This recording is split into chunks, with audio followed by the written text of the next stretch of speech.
Good morning, good afternoon, good evening, wherever you are, whatever you're doing, and welcome to episode 6 of Transfer Market Metrics.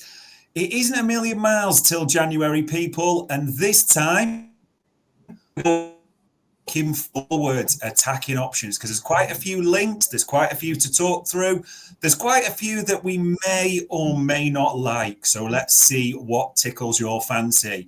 And why I am absolutely freezing in a frozen over, ice cold Edinburgh. What's it like where you are?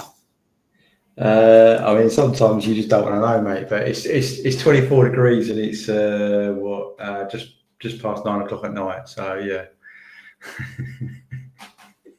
There you go. The way the other half live, as it were. So what's on the docket for this one, ladies and gents? Quite a bit, actually. We'll even revisit one from the other night very briefly. We'll talk a few targets. Forwards are the sexy stuff, aren't they? People love talking about forwards and where goals and assists will come from. So we will work into that. And first of all, to almost a little bit Marty McFly, Back to the Future, Bart. Kerkez, we talked about this player the other night. We flagged a few things as well, people. We said an aerial dual success of 27% wasn't much to write home about. We said there was a few defensive concerns. We also said there's a little bit of I'm stealing your phrase a bit here, Bart, a young Robbo trait in there as well. There's a physical aspect of the pace, the physicality. There's bits to like, very much a flyer, as we called him, and it seems to be red hot. The talk around, and even a bid even seems possible. A couple of days later, Bart, have you warmed to Kerkez, or 35 to 40 million? You're still struggling to. I think it's. I'm not that far from where I was. I think he's still I can see how he could profile and upscale towards a Robbo, maybe. He is more of a carrier of the ball rather than a passer like Costas is. But there's still concerns there defensively for me. 26% off for aerials, the blocks, the type of tackle he uses is not really in keeping with a top line defender that doesn't, reads the game. And I know that comes with age, and I get that. I think I said on Friday night, where it was, that our scouts will have access to data that we simply haven't got. The sort of the camera, the motion stuff. So they might see stuff there that we're not seeing. But from a purely what they're reporting here in the public domain, there's a few red flags for me. But I can see when we put the diagrams on with linking it with Robbo, there was some traits there. But for 35 million, I personally think, and just to reference Maguire's piece as well, anyone a quality writer as always, but for that price, they've got to be near a starter for me. We're not a City, we haven't got endless pots of cash. So if we're spending 35, 40 million on a player, I'd expect them to be pushing to start within the next season. We've just bought the keeper from Spain. I can't remember the club, but he's going to come in, and that's a substantial amount of money. He will be a starter in the future, and he's going to push forward. So if we're going to spend that kind of outlay on Kerkez, I would expect him to push to start. I just think his stats are a little bit away from that at the moment. I'd still be really surprised if we do something in January. I really would, unless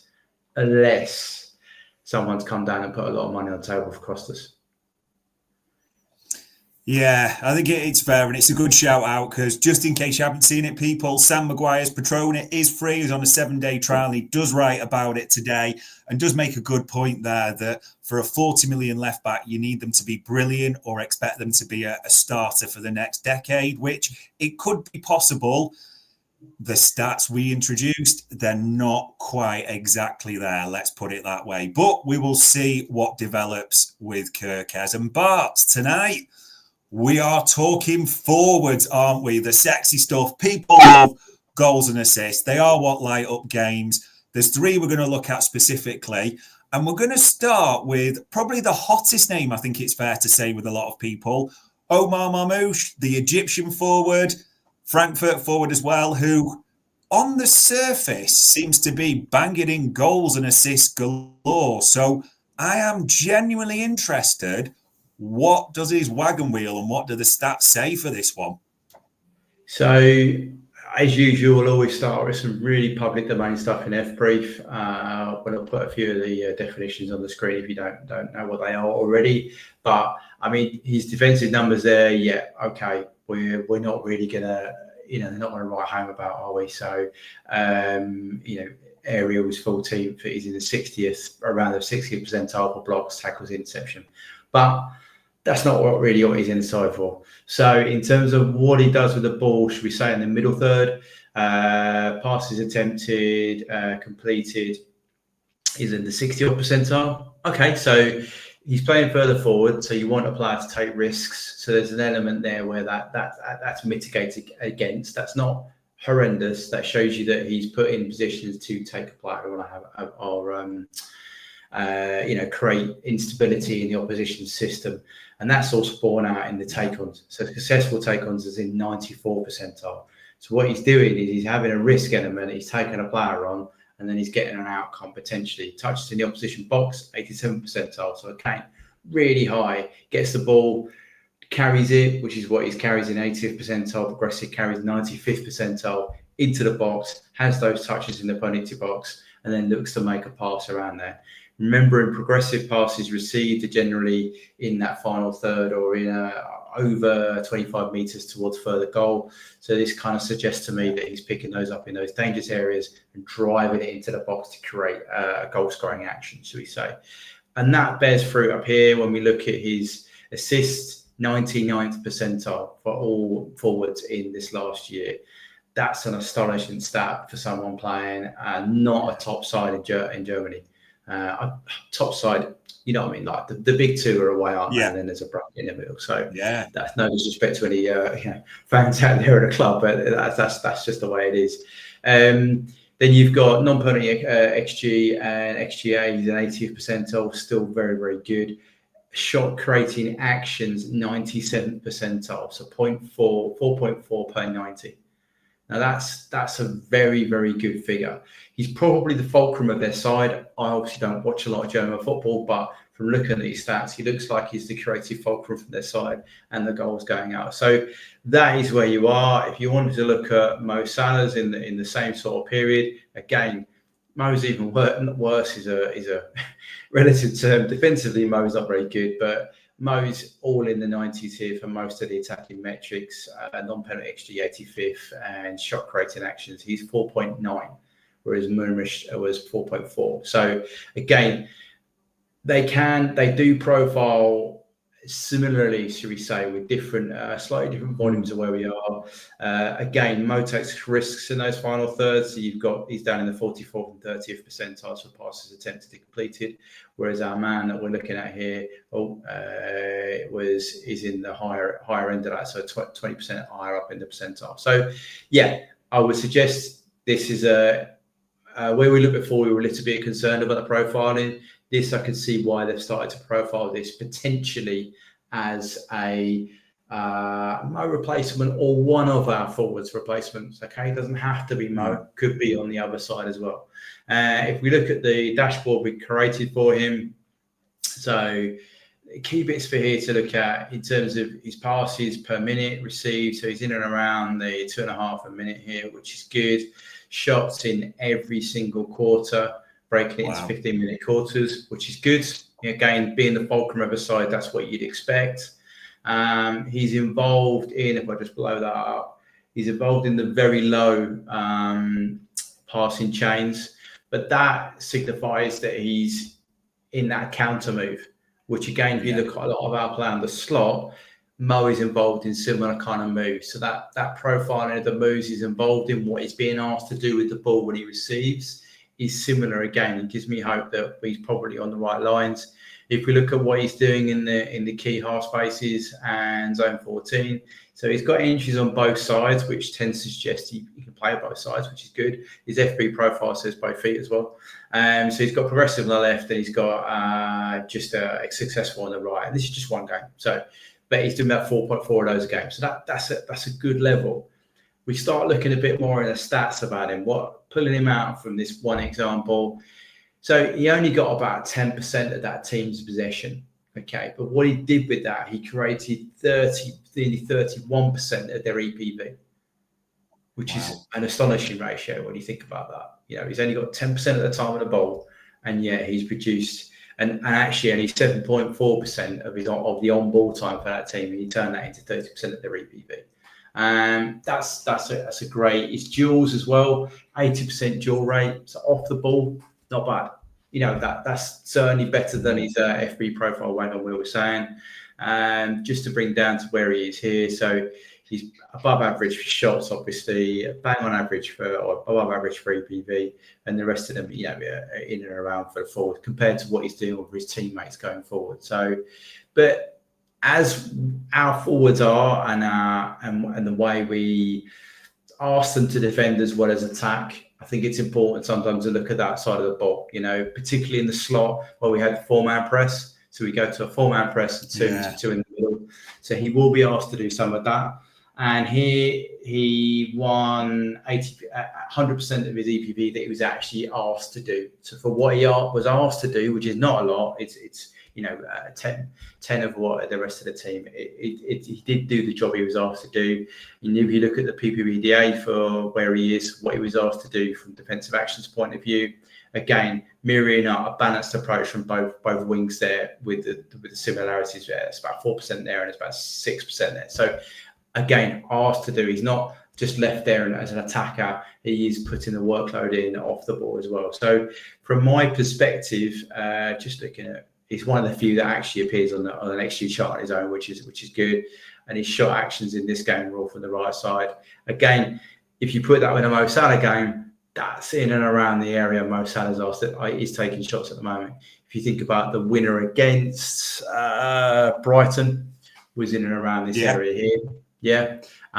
He's done very similar things all through his career. So that is kind of receiving in this area, driving in and taking the shots on there. So I think from a purely profile perspective, I can see why this player is there, not just because of the output, but because of the areas he's picking the ball up, what he's doing it in those areas in terms of progressive and successful passes in half space and zone 14, particularly that right-hand side. And then that generation of EPV from a modest, should we say, on the ball percentage time for his team is definitely something that our boys would have been looking at. So not a bad profile, I would suggest, for that player. Yeah, that is crazy almost to have so little of the ball, but almost to do so much with it for that side. It is insane in that regard. And I suppose for the details, people, for what we know, I mean, he'll be 26 in February, so he is at kind of prime age, you'd say, maybe the top end of what we normally expect FSG to go to. The other side is he does have 2 years left to go contract. Now, Frankfurt are naturally trying to get him to sign an extension, aren't they? But he's holding off, and there's various rumours flying around that Liverpool do like him. It is interesting as well, Bart, the way it was phrased. James Pearce wrote about it, and we had Paul Joyce on the pod as well. They mentioned Marmoush and said, yes, they've heard the name. They phrased it very carefully in terms of it could be if a forward departs, because we're not going to have 7 forwards on the books. There's no doubts about that at all. But for a suggested price point of, say, between, as the suggestions are, 50 to 60 million euros, that tends to be around our sweet spot. And with his goals and assists over the last 2 years, you could see why there's real interest in Marmoush from Liverpool, couldn't you? Yeah, definitely. He's in that kind of period, isn't he, where we typically go in and try and disrupt a negotiation, should we say, and be like, right, don't sign that, but effectively don't sign that deal, and then we try and work the club down from a position where they are, sweeten it out with some bonuses that come on. So yes, I could see that. His age is probably towards the latter end of where they're aiming for. Anyone who's read Ian Graham's book they'll be looking in the band before that typically to then get the best out of it. But I think they would weigh that up. I haven't got his injury data to hand, but I would suggest that probably is a box ticked as well. Those are willing to be looking at an age profile for this player.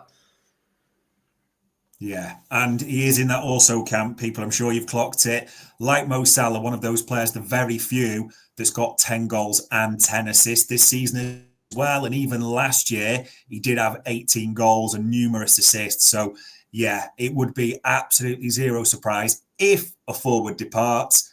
If this was a player of interest, there is a lot to like about Omar Marmoush. We'll see what happens there.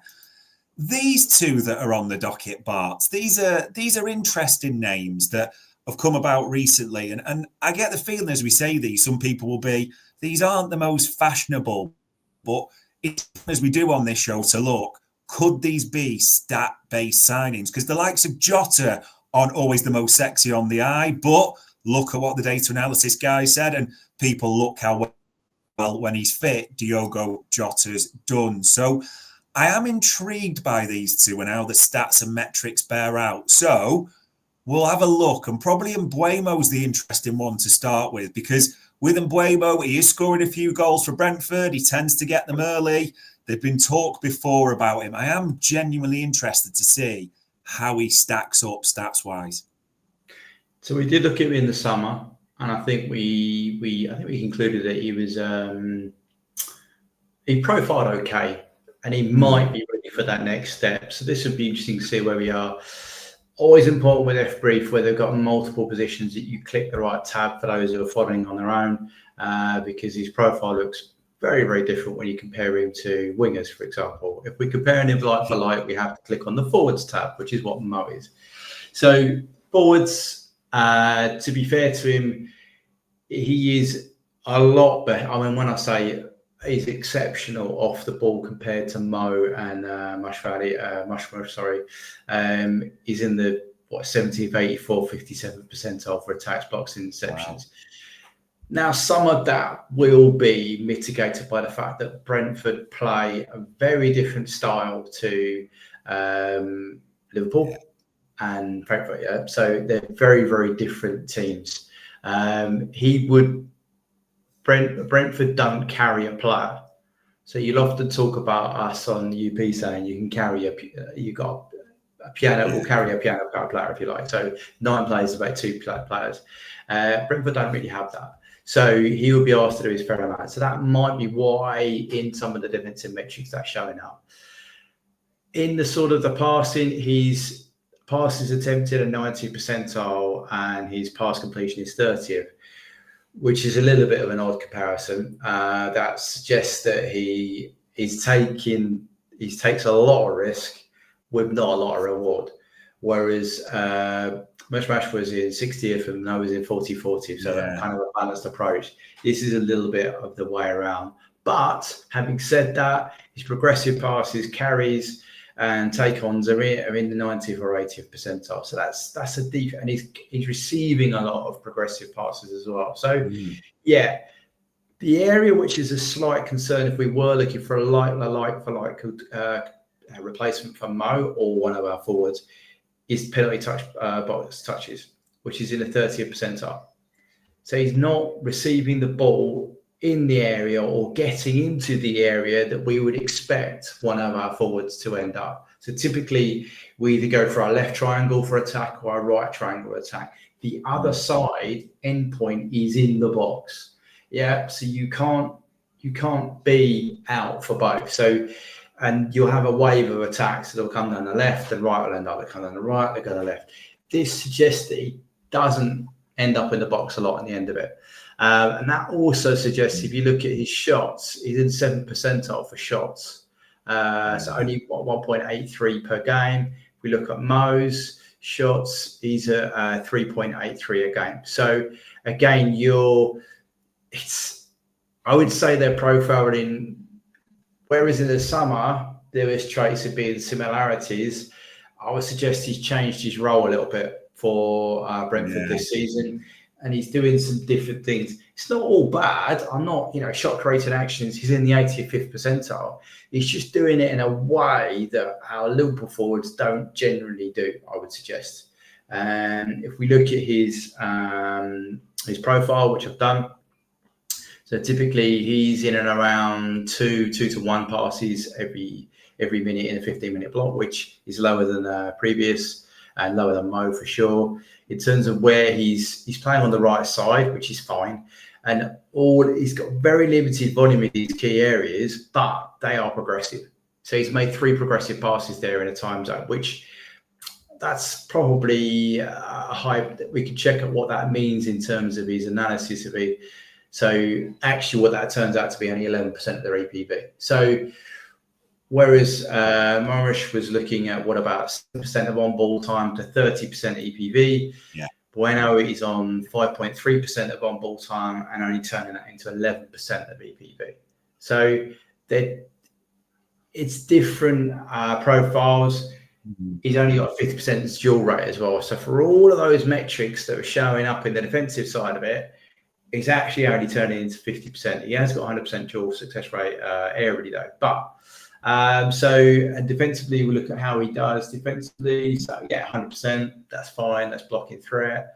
PPDA. So we operate that right. So it's not high. It's a mid block for Brentford, which is how they kind of play. That's about 10%. So slightly more than the left side. So he's been asked to do a bit more work than he was before. Doesn't show up on any of the XG really. And shots in this game, he had 1, which is slightly closer, but in and around the Murray area, it's only 1, which goes in line with that average that we were talking about before. So yeah, I would say he's come away from that profile we saw in the summer. But the summer we saw, I think we said he had signs that he could profile out to be that. Whereas maybe it's a change in role, change of approach for Brentford this season, but he's not. For me, he's not profiling the same as he was in the summer. Therefore, he's not really profiling like Liverpool forward. See, it's interesting especially when you see those stats. I mean, the defensive numbers look brilliant. He was helping his team. He's working there. He's making blocks and tackles. But that isn't what we're necessarily looking for in our forwards and what the other 6 do realistically. And it's like you say, when you see it, it does come away a bit from what probably attracted us to him in the summer and a bit of the contract stuff as well, people. He does have 2 years left to go. He has spoken publicly as well about he is looking to make the next step. But also, I want to ask you this bit, because when me and Trev did some digging around for the transfer show, there was, as we said, like you mentioned last summer, definite interest. The bit of concern was almost as you alluded to, is he the same player? And the other bit we got was, he could well be with how G and what the things are saying at the moment. Would you back that up, that it probably isn't quite what you think Liverpool would be looking for at the moment? Yeah, 100%. From looking at that profile and how that's changed, I would suggest that's not in the area we'd be looking to replace. This summer, if we're in the market for a forward, we are replacing, let's be frank here, we're replacing Diaz or Mo. Yeah, but that's fundamentally what we're going to be doing. So you're replacing an absolute club legend or someone who's probably going to come off, if he carries on as now, having his best season for the club. I'm not sure Mbeumo is the man to do that. That's even if you thought there were signs that his profile could scale up, which I don't think there is, looking at it now, which is what 18 games on from the end when we looked at it end of that season. That's a hell of an ask for me personally. Yeah, it's a shame actually, because a lot of people will like Mbeumo in the sense of, on the surface, he's fast, he's direct, he's plays on the right, he's got a left foot, he can play as a 2 with Brentford style as well, but the stats don't really bear it out, people. It's interesting as well, Brad there was saying that Jota at 44 million euros tends to be somewhere around that sweet spot, as we call it. We're not sure Mbeumo hits that, people. So yeah, we'll see what happens with that one. The other one, Antoine Semenyo. Semenyo is an interesting one, Bart. He started the season quite well. A lot of people have been drawn by Bournemouth at the same time as well.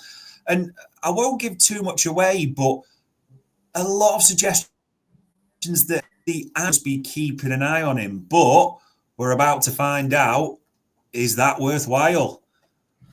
So I was intrigued by this one because sometimes you chuck me a name and I'm like, really?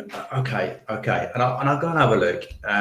You'll know me as well as a lot of people do on UP, but it's just, I'll always have an emotional side and then I try and look at the data, and that's just the way I am.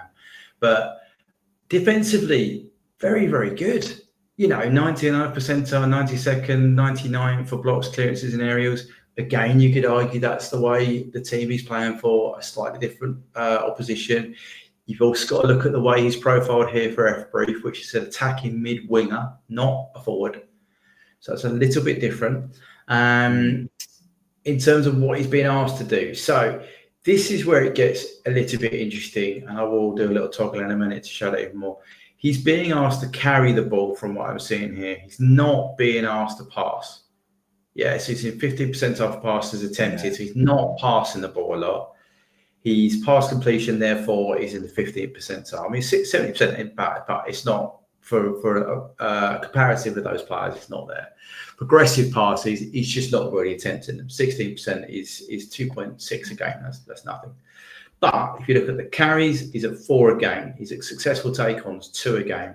Attacking touches in the penalty box, 5.5, so nearly 6. So those are in the 60 or 70 percentile.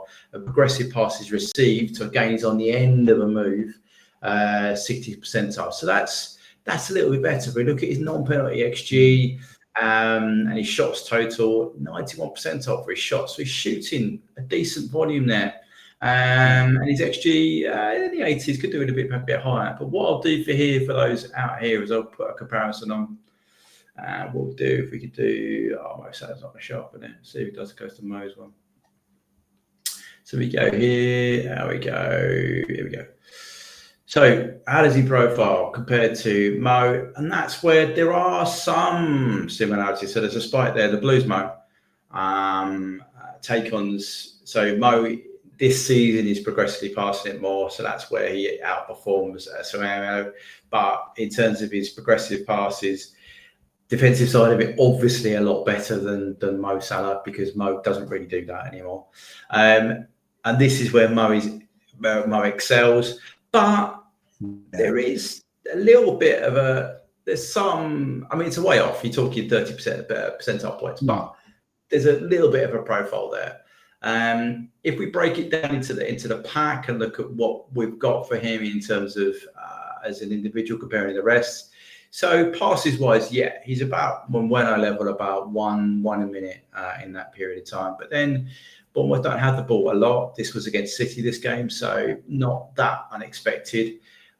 It goes along with he's been asked to carry the ball, so he's involved in the very low passing chains. So that's again that breakaway ton of action that he's been asked to do. But this is what's interesting.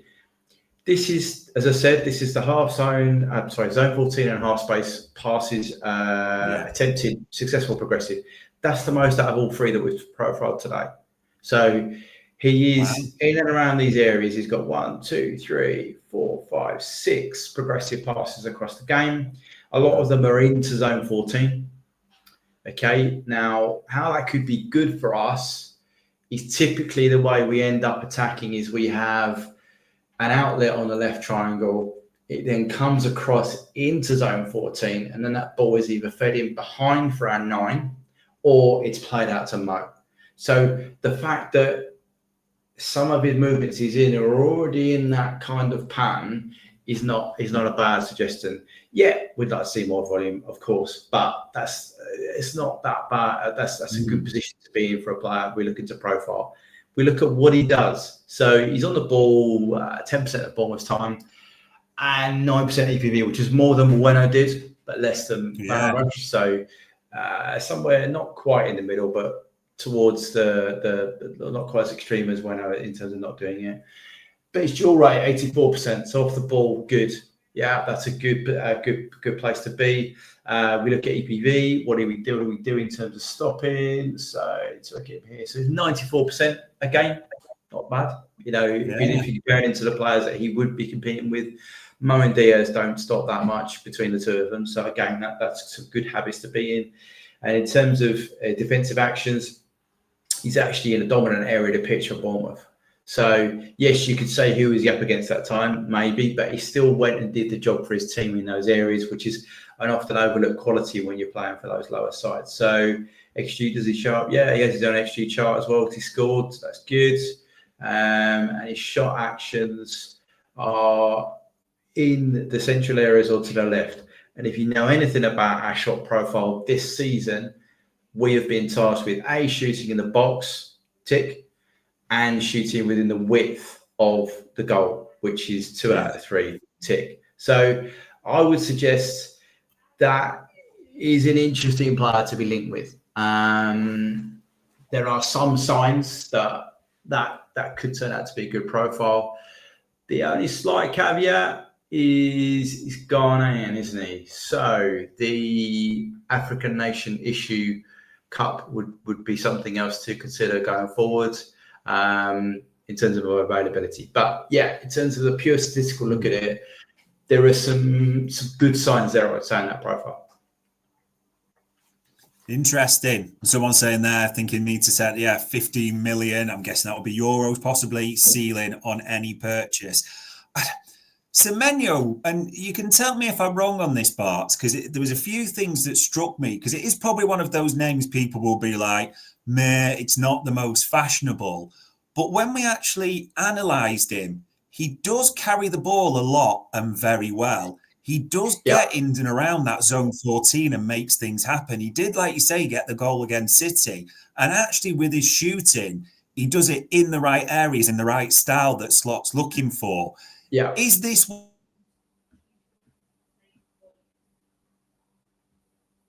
one that you guys are looking at this one? Yeah, I definitely think this could be a slow burn, maybe an opportunistic signing. I think the guy he's posted there about, I think there would be an upper limit on price. Unfortunately, you got to pay a premium, as we unfortunately will do because he's in the league already. But yeah, I still be leaning towards the guy at Frankfurt. I really would. I think that's if I had 50 million, I'd spend it on him. But if you could get this guy, he's 24. That's good. If he finishes off the season in a current run or maybe improves, I could see why we would potentially do it at the right price, and that's always going to be the key thing: is at the right price. Bournemouth of how much did Solanke go for in the summer? Was that 30, 40 million? 65. He went for Solanke, yeah. So I mean, he's a pure goal scorer, but it's a Bournemouth are not going to not try and do a deal, should we say? So I would suggest there's an upper limit on price for him, but I would say probably one to keep an eye on.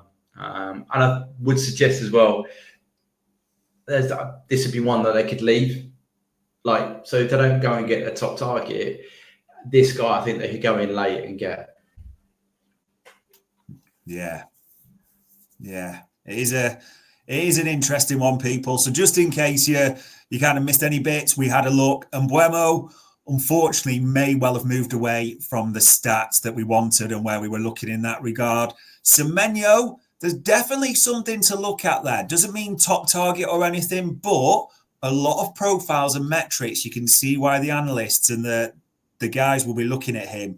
However, Marmoush, out of all the ones we profile, and you'll have no doubt heard that name, more than 10 goals, more than 10 assists in Europe, with his stats as well, as Bart's called out. He doesn't get the ball that much, but he does a hell of a lot with it for an unfashionable side as well. So definitely someone to see what happens. And people will be asking about current forwards, Bart, and someone's just made a good point, as you mentioned there.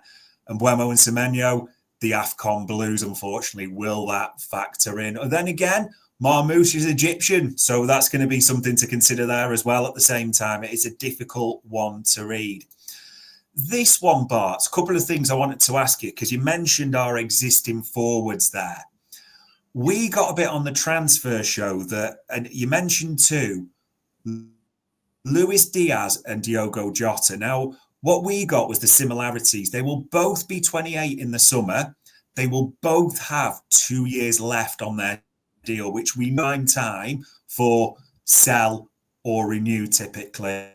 And Diaz has not had a bump.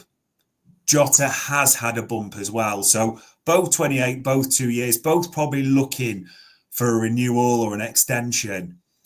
Based on the profiles, Jota's had his injuries, Diaz has been linked with other clubs and different bits, as we know. We'll separate Mo Salah from this completely, but Jota and Diaz, would there be a little bit of you thinking with Jota and Diaz, I'd be surprised if both get a renewal from Michael Edwards in Liverpool?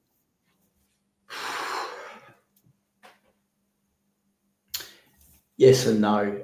I think the issue's a wrong word. So I think it's well known Diaz was trying to go in the summer, right? But no one put the money on the table, which suggests to me that typically when you do an extension, you protect value. Well, Diaz might have an amazing season, but there's not the value is not in the market already because no one put the money up in the summer. So that would be one from an Edwards point of view. I'll be looking at it going, well, how much do we need to protect the value? You obviously don't want it to walk out for free, but there's no point in putting a value on 100 million when no one's going to pay 50 for it. Jota, we already know people are sniffing around. He has that ability to score goals, the scrawniest goals. I mean, we've nicknamed Lineker on the pod. You know, he's just slotted with a Jota, whatever you want to call him. He does have the ability to find a way to get a shot off and score. Yes, he's injury prone, but to be honest with you, a lot of teams don't care about that. Look at Isaac at Newcastle, a much coveted forward. Arsenal in with him today with a move, and the guy's probably as injury prone as Jota is for us. So I think there's always that thing about scoring goals. That's why I would suggest there's going to be more people. If we put it out that Jota's on the market, I would suggest there's more bids for Jota. So for me, you protect that value because you want to be able to push him towards making back what you paid for him, if not more, potentially. Whereas Diaz, I'm not saying we let him go for free. I'm not saying that. Please don't misquote me, anybody. But I have a hard time working out what his value is, considering both parties were happy for him to move on in the summer and nobody put the money up for him. So, and unless he finishes this season on an all-time high, yes, he started well, but he still had a cold patch. He started really well, dropped off, and doing it. So, yeah, I think you know what you're going to get with Diaz, and I think it has to be a particular side that he's playing in. And again, we're talking 14 games in. We talk after Christmas, he might have carried on working with him, worked his wonders, and he becomes a phenomenal forward in the whole package. And I'll happily say, yep, fine, I agree with you. He's worth £100 million. But right here, right now, Jota's worth more money. I would suggest that giving him another bump is a little bit of a, but for argument's sake, he's the starting forward for Slot. Like he is when actually everyone's been fit, he's picked Jota down the middle. So I think that says a lot. But yeah, what I'm trying to say is I think they'll do an extension for both. Whether both will get a bump in pay, I don't know. It would surprise me, but I think they would like to protect the value of Jota more than they would of Diaz. Yeah, and I think you made a good point as well there. If any bids come in for either, it would not surprise you at 28 if they were considered, especially reasons there as well. So we'll have to see what happens there. And Paul Smith's made a comment there. Why aren't you talking about Nunez as being surplus to requirements? Well, funnily enough, Paul, that is the final bit we were going to discuss, the Nunez conundrum. Now, but there's so much talk over the years that he's been here. It seems a short time, but so much talk around Darwin Nunez. And I think it's important to say, we talked about this last summer. There were clearly stories, shall we say, put out there by the relevant people that Darwin Nunez would not have been a signing necessarily under this regime and these people. That's not what they would go for. I mean, he wasn't in the team at the start of the season. You cannot pretend that. There's a lot of question marks asked. In recent games, though, there's been a lot to like. We have to be fair with that, around a few goals, but his work rate, what he's brought to the team and everything like that. Where do you stand on the conundrum right now? I think it's If you'd asked me literally 4 games ago, right, I would have said not quite he's done, but I would have been extremely surprised to see him at the club next season, right? Because he wasn't starting, he wasn't shooting, he wasn't playing. It come off the back of, I can't remember the performance. It might have been a European game where he got subbed at just after half time, and it was not a good performance from him. It really wasn't. But then since he got a goal against Bournemouth at home, he didn't play the next, and he's played a few games since. It's been the 9. He's off. I have to give it to him. His off-ball work this season has improved. Right, it was improving last season, but it's a lot. He's putting the time and the effort into his game. Just pulled up his profile here, and he's in 90th percentile for touches in the penalty box. Passes received, he's in the 90th progressive. Wow. He's making progressive passes. He's carrying the ball as well, which he always was, but it's still remaining that. The thing, attempted a pass completion, he's in the 40th or 30th percentile, so lower down. But again, he's playing 9 for us, not a wide player. Shots has improved. He wasn't doing this in the last few. He's got 4.3 per 90, which is 97 percentile. Yeah. But there was a period he just wasn't shooting, which is why I was saying this has changed a lot in the last period of time. So, yeah, much as I don't want to sit on a fence for you, I do think this period with Jota not being here is literally his Liverpool career. He needs to carry on this trajectory he started to do, putting together performance after performance after performance. If he does that, then I could see a future for him. But if he goes back to being the one that got subbed just after half time, or not getting a game and Jota coming in over him all the time, then I'm afraid there's only one door that he's going to be going out of in the summer. Unfortunately, there are things that he still does that annoy the hell out of me and many other people. He does all this amazing work off the ball, then he still does a silly foul. Like a player is facing his own goal, going nowhere, guarantee you Nunez will kick him, or give the referee an option to give a foul. And it undoes all of that work. He's blocked the passing lane off, he's got in there, he's boxed him in the corner. Just stand. All you have to do is make the player make an error, and he will do, and then we can carry on that pressure. But he fouls him, they get a free kick, and they smash it 40 yards down, and we have to go again. So there's still elements like that, and Diaz does the same as well. So yeah, there are parts, but his profile is a lot better than it was even at the start of the season. But yeah, is it where? Yeah, I guess I'm making my bet. He's improved a lot in the last few games. Will it be enough to save his Liverpool career? I wouldn't want to bet on, because have you heard when Jota's back or not?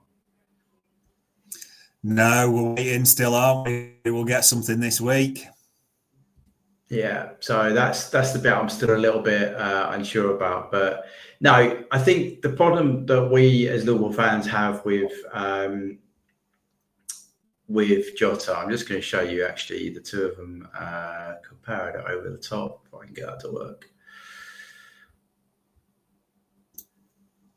So this is actually their profiles. This as well. Wow. So that's over the last year, yeah. So there's not, as much as we laud Jota, who's in the blue here, yeah, there's not a lot of difference between the two of them. Yeah, the big difference is, I mean, Jota's not a big difference, but Jota's better on assists. He's better on passes attempted, progressive passes, but again, not by a lot. The touches in the attacking box is better with Jota for sure.